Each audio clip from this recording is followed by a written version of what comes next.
The simple question that I'm probably most frequently asked is, what's the best type of camera for me to buy? And unfortunately, like a lot of simple questions, there isn't a simple answer. So I'm going to have a look at several different types of camera which are on the market, look at their various features, advantages and disadvantages, and this should give you a good guide for the sort of things that you need to look for when you're in the market for a new digital camera. Let's start by looking at some general issues, and the first one of these is megapixels. Now, people get very worked up about how many megapixels their camera's got, whether it's got 6 or 12 or 20 or whatever it is. Although it's technically true that the more megapixels you've got in your camera, the better quality image you'll get. Generally speaking, pretty well all of the cameras on the market now have got plenty of megapixels for most people's use. Most people don't ever make prints bigger than about A4 or 10 by 8 inches in size, and even the entry-level cameras that are on the market now will produce perfectly good results at that size. So really, unless you're in the business of making very large prints or have some specialised interest of that sort, pretty well any camera on the market is going to be perfectly adequate in terms of the number of megapixels to give you good quality results. So I really wouldn't worry too much about that aspect of the camera specification. The second issue, which I do think is of great importance, is the camera's LCD viewing screen. Now, depending on the type of camera, you're either going to be using that for both composing the picture and reviewing it, or just for reviewing it. But either way, the size and quality of that screen is going to make a significant difference to the user experience of any particular camera.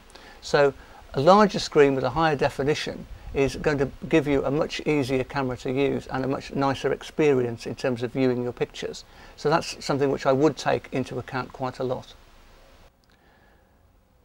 The next feature is the zoom range. That's the amount of wide angle or telephoto capability that the lens on your camera has got. And this becomes important if you're doing certain types of photography. So if you do a lot of interior photography or landscape photography, then a good wide angle capability may well be useful. If on the other hand you do things like sports photography, wildlife shots, candid photography, then a good telephoto capacity may well be more useful. So that's something which you need to take into account depending on the sort of photography that you're likely to be doing.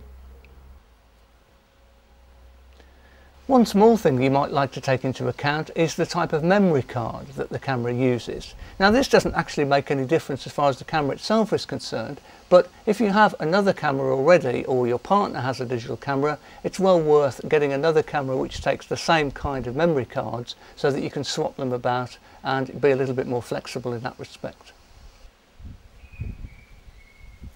And the final general issue to consider is about power supply. Now, most digital cameras come with their own dedicated rechargeable batteries, but some entry-level compacts do take AA size batteries, and you will find if you're using just normal batteries, they will run down very quickly, particularly if you use the rear screen a lot. So it's well worth investing in some rechargeable batteries and a battery charger that you can get from any camera shop or online, and that will save you a lot of money in the long run in buying new AA batteries. So now let's have a look at 5 different types of cameras and compare their advantages and disadvantages. And they are the standard compact, the viewfinder compact, the bridge or super zoom camera, a cropped frame SLR and a full frame SLR. So let's start with the standard compact camera. Well, the great advantage of the compact camera, as its name suggests, is of course its small size. It's compact, lightweight, and you can carry it around everywhere. So you can put it in a pocket or purse, or as I do, I've got this little belt case which clips onto my belt, and I can carry the camera around with that, and I hardly ever know that it's even there except when I want to take it out and use it. Although it's a small camera, you can get compacts going up to quite large megapixel dimensions, so you can get very good quality results with them. They usually have a built-in flash, which is quite small. So it's very convenient to have a small flash built in there, but they're relatively low power, and you usually have no facility on this type of compact to add any sort of additional flash gun, so you are restricted for the sort of pictures that you can take indoors with flash. Now, generally speaking, this type of compact has got a fairly modest zoom range. It's usually about 3 or 4 times zoom range. So you don't have a very big wide angle capability, and you don't have a very big telephoto capacity either. So that's a little bit restricting for some sorts of creative work.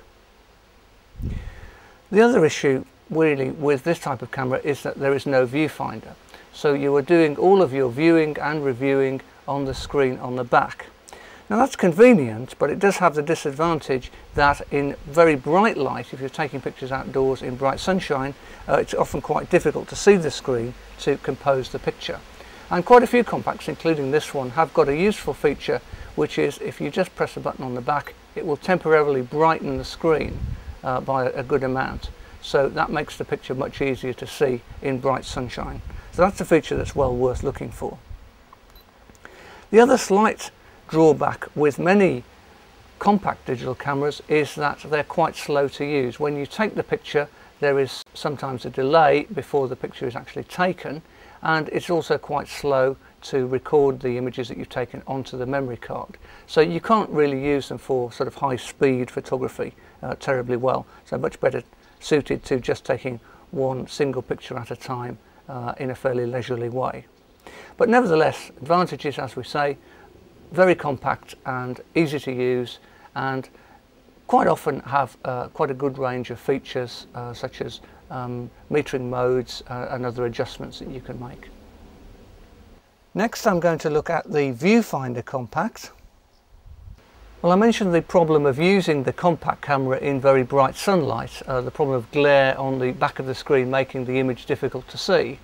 And there are a few compact cameras, usually the slightly larger variety, that do have an optical viewfinder as well as the screen on the back. So you actually look through directly and see the image through the optical viewfinder, which is much better in very bright light. And you have the option of using either.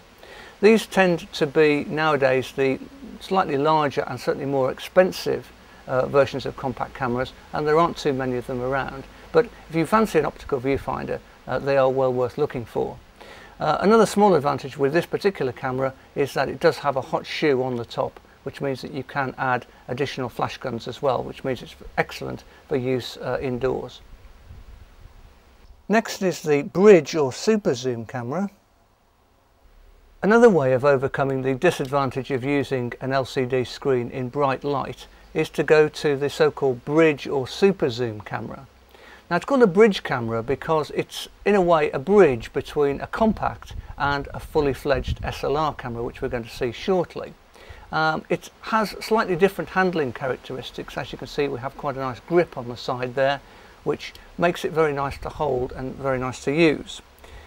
And as well as having the LCD screen on the back, it also has an eye-level viewfinder, but this time, instead of being an optical viewfinder where we're looking straight through the camera, what this viewfinder on the back here is looking at is another little version of this LCD screen. So again, you have the advantage of being able to put the camera to your eye, shut out all the extraneous light, and be able to get a good viewing image when you're outside in bright sunlight. So that's one of the big advantages of the Bridge or Super Zoom camera.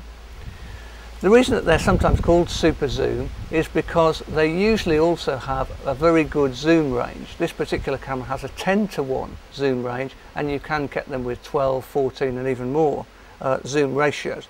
And most of that zoom tends to be at the telephoto end. So they're usually still fairly restricted on the wide angle end, but they do have a very, very good telephoto end. So they are excellent for things like wildlife photography and candid shots and sports photography, that kind of thing, because you do get the advantage of the very long zoom. You can't change the lens, so it is a fixed lens which comes with the camera, but it is going to give you probably the biggest single range of zoom of any camera that's available.